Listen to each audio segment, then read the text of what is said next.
Hello, everyone. Welcome to Celsius 233, your go-to place for fiction book summaries.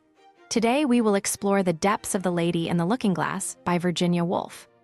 The Lady in the Looking Glass by Virginia Woolf, published in 1929, is a reflective and evocative short story that explores the elusive nature of identity and the limitations of perception. Set in the stillness of a solitary room in a grand house, the story offers a nuanced portrait of its central character, Isabella Tyson, while employing a rich interplay between reality and appearance. Woolf's narrative oscillates between the observations made through a looking glass and the perceptions of the narrator, weaving a complex study on selfhood and the essence of truth. Plot summary. In the quiet of a grand, aging house, a long mirror stands in the hall, framing a silent world that appears to transcend time. Reflected within its glass is a marble-topped table, surrounded by shadows of the room and the lush greenery of the garden beyond. Here, in this tranquil and undisturbed setting, a solitary figure moves, unseen, along the grass path outside. This figure, Isabella Tyson, is a woman whose mystery is not merely an aspect of her bearing, but seems to be woven into her very being, obscured behind layers of elegance and decorum. Isabella, a woman in her mid-50s, is known for her grace and worldly possessions, all collected through her travels and adventures. The room in which she lives is filled with items gathered from distant lands, cabinet drawers that likely hold letters, memories, or secrets, now locked and hidden from sight. Yet, for all her acquired wealth, Isabella is not one to indulge in loud displays of grandeur. Her life is wrapped in quiet restraint, a shroud of privacy that few, if any, have ever pierced. Her acquaintances may know her habits, but of the truth beneath, they know very little. To those who observe her from a distance, she is an enigma, a figure defined as much by what she conceals as by what she reveals. The hall mirror, an inanimate witness, reflects the contrast between the room's stillness and the ever-shifting quality of light and shadow that breathes through it.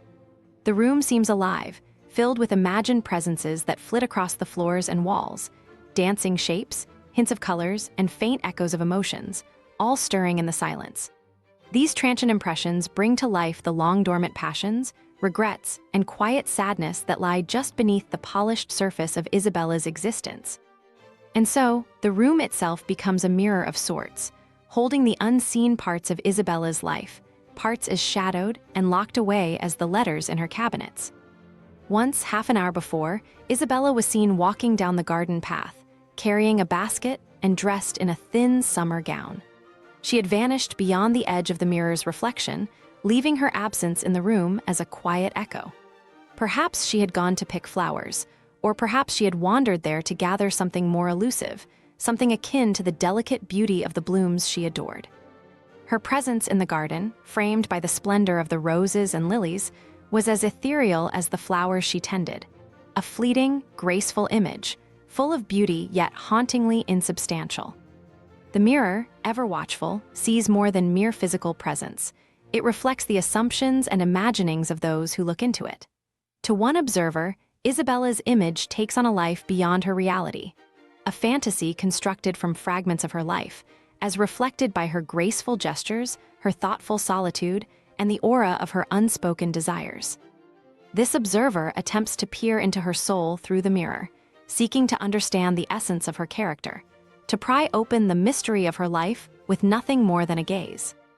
Yet beneath this surface of elegance and quiet beauty, something intangible but persistent suggests that there is more to Isabella's life than mere grace and decorum. She is a woman who, though never married, has known the heights of passion and the depths of sorrow.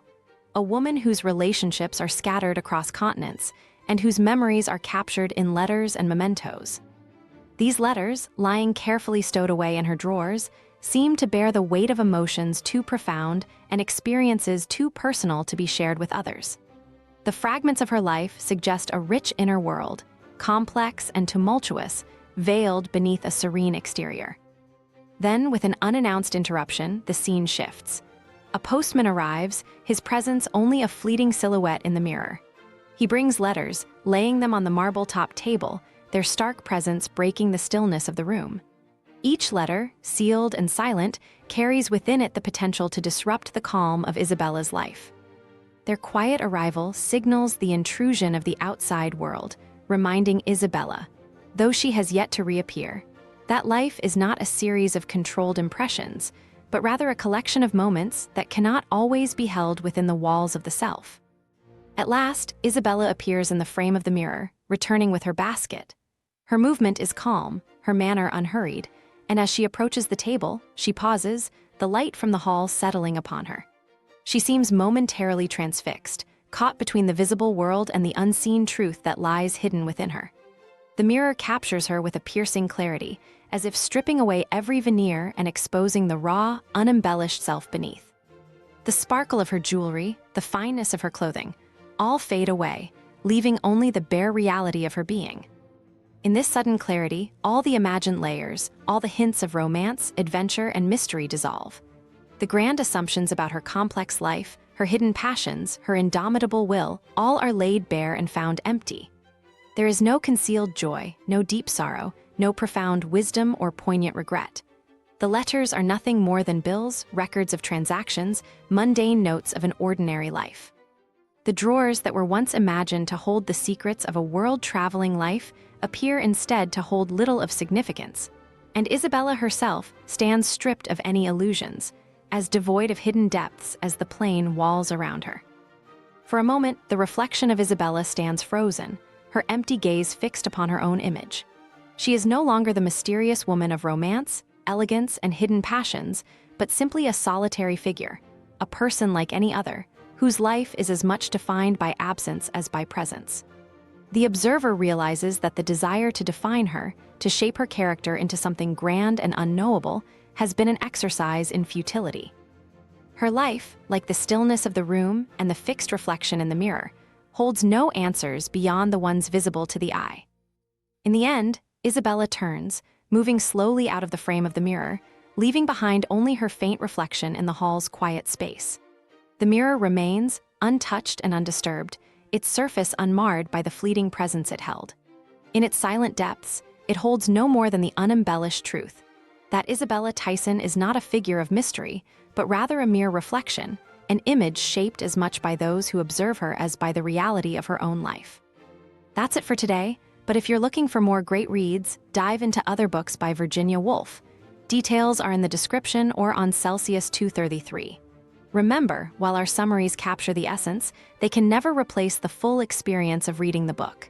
If this summary intrigued you, consider diving into the complete story, buy the book, and immerse yourself in Virginia Woolf's original work. Bye-bye, take care, have fun.